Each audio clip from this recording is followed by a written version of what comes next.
Pag-usapan po natin, top 10 healthiest Pinoy foods. Kanya-kanyang listahan to. Mamaya ituturo ko rin yung top 10 na not so healthy. Actually, baka mas gusto nyo yung listahan ng not so healthy. Dito muna tayo sa 10 masustansyang pagkaing Pilipino. Kasi meron ako nababasa sinasabi pag Pinoy foods daw, unhealthy. Siyempre, basta may monggo, healthy, di ba?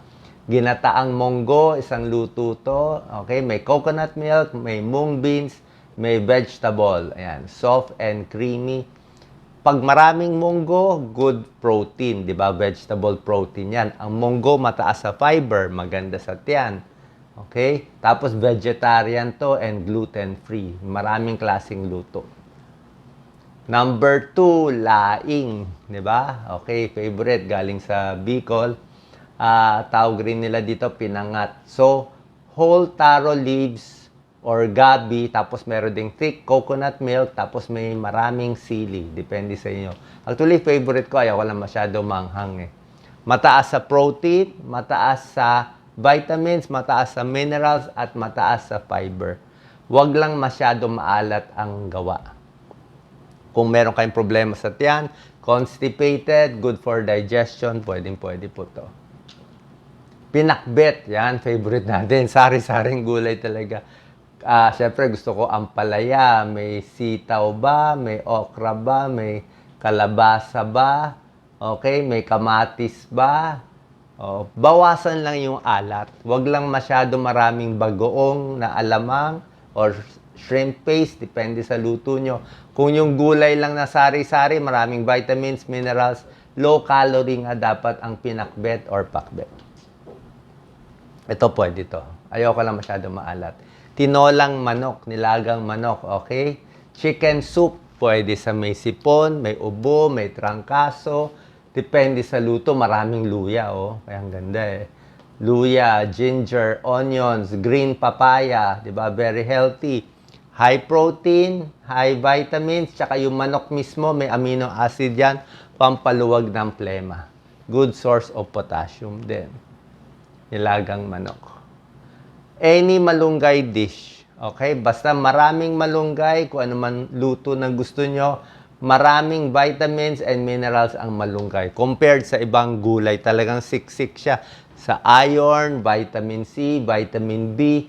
Yun lang nga, medyo mapait siya. Mabilis itanim. Diba? Murang-mura, libre sa bakuran natin. Mabilis magtanim ng malunggay. Mabilis tumubo, pwedeng-pwede. Sa buntis, nagbe-breastfeed, pwedeng-pwede. Lumpiang ubod, yan, favorite natin to. Okay? Pwedeng merienda, pwedeng ulam. Gawa lang tong thin crepe from rice flour and water. Tapos, syempre, yung ubod niya, palm heart. May carrots, may onions, minsan nilalagyan ng hipon. Good source of protein, fiber, and vitamins. Meron lang matamis. Siguro wag lang masyadong matamis.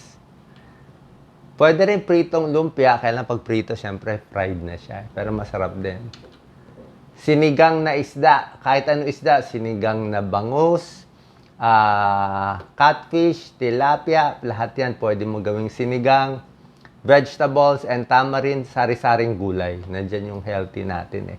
May okra, may kangkong, may green beans, may radish, lahat to. Good source of protein, vitamins, and minerals.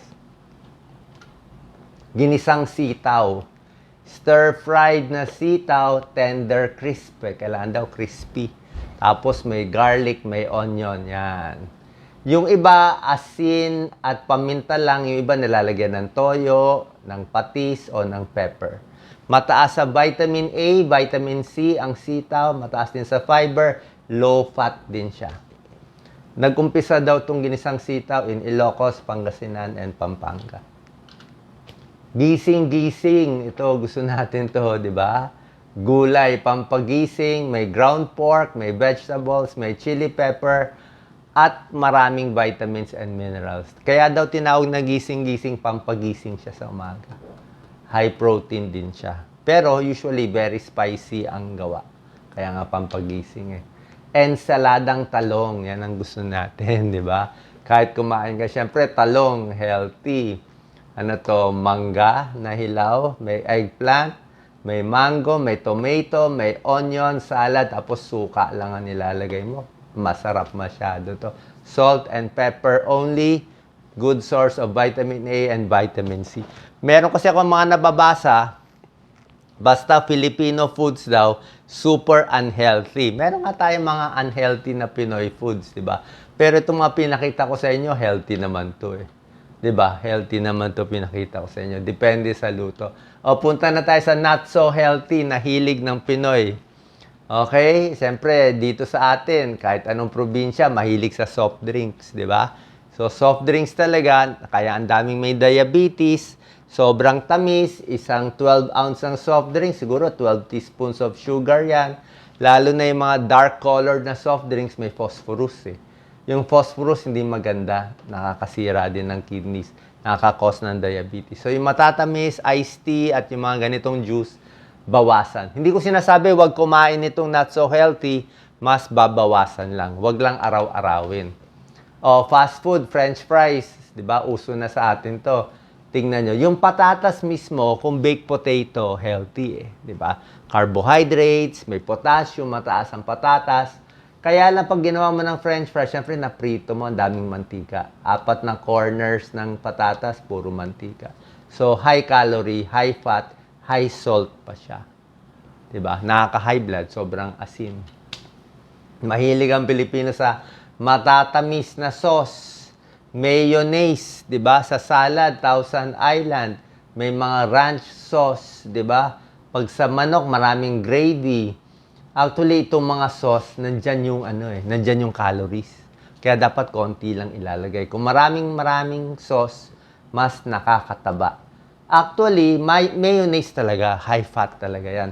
Pero ang ketchup naman, okay ang kamatis ng ketchup, pero maalat kasi ang preparation ng ketchup eh. Kamatis mismo, healthy. Pero pag kinetchup mo na siya, high salt na siya. Pag ginawa mo ng tomato sauce, maalat na siya. Kaya yung mga mataas ang creatinine, may kidney problem, bawal din mag-ketchup. Konti lang. Alak, okay? Favorite pastime ng mga Pilipino. Pag sobra daming alak, can cause liver cirrhosis, liver cancer, stomach ulcer, oral cancer, brain damage, depression, abusive behavior, 'di ba, nanggugulo at maraming aksidente. Kaya iwas tayo sa sobrang alak, nakakataba pa. Junk foods, 'di ba? Kahit saang sari-sari store, puro junk foods. Sa supermarket, minsan binibilang ko mga 5 counter na mahahaba, lahat sari-saring junk foods. Ano problema sa junk foods? Pag ang bata, sinanay mo sa junk foods, masasanay sila sa alat eh. Asin, asukal, betchin, nakaka-addict. So ito na lang kakainin nila, 'di ba? Hindi siya healthy. Halos wala siyang fiber, masyadong maalat, nakakataba habang bata pa. Ma-addict sila eh, kaya hindi ka nga pwede kumain konti lang. Sa hilaw, 'di ba? Hilaw na karne, hilaw na baboy, baka, hilaw na kilawin.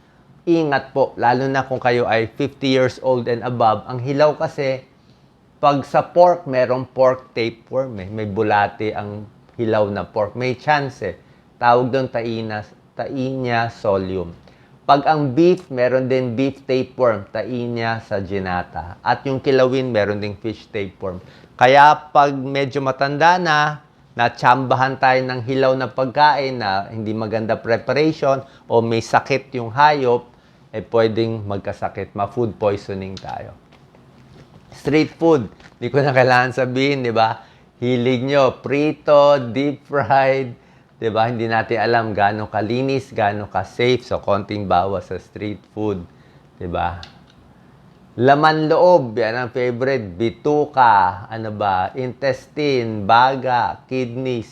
Oo, actually ang liver, healthy naman ang liver, di ba? High in iron siya. Kaya lang, kung puro mga laman loob, mga bituka, minsan, sabi nila, mataas sa cholesterol, baka mag-cause ng bowel cancer, colon cancer, konting iwas tayo. Okay, hindi siya ganun ka-healthy. Number 2, malapit na tayo sa number 1, chicharon bulaklak. Favorite ko to dati. Diba? Alam nyo ba paano ginagawa chicharon bulaklak? Intestine yan, small intestine. Tapos yung omentum, yan no. Tapos yung bilog-bilog, lymph nodes yun eh. So, mataba masyado, high fat. Chicharon, syempre, chicharon na may laman, ano, at maraming taba. High cholesterol, sakit sa puso. At ang number one, not so healthy, kaya sinasabing unhealthy, syempre, lahat ng fiesta may lechon. Masarap na crispy pata, masarap na pata tim, di ba? So, very fatty, kaya sinasabi nila. So, ito po yung top 10 not so healthy foods. At syempre, mas tignan natin yung top 10 na healthiest Pinoy foods. Pwede naman kumain nitong mga not so healthy list. Huwag lang araw-arawin, mas dadalasan lang ang pagkain nito. At mas maganda, mas madalas kumain sa bahay. Mas madalas kumain sa bahay at pag 50 years old and above, mas konti na yung kakainin natin. Kasi mabagal na metabolism, mabilis tayo tumaba. Kaya mas konti na, mas kumain sa bahay at mas dito tayo mag-focus sa healthy Pinoy foods. Salamat po.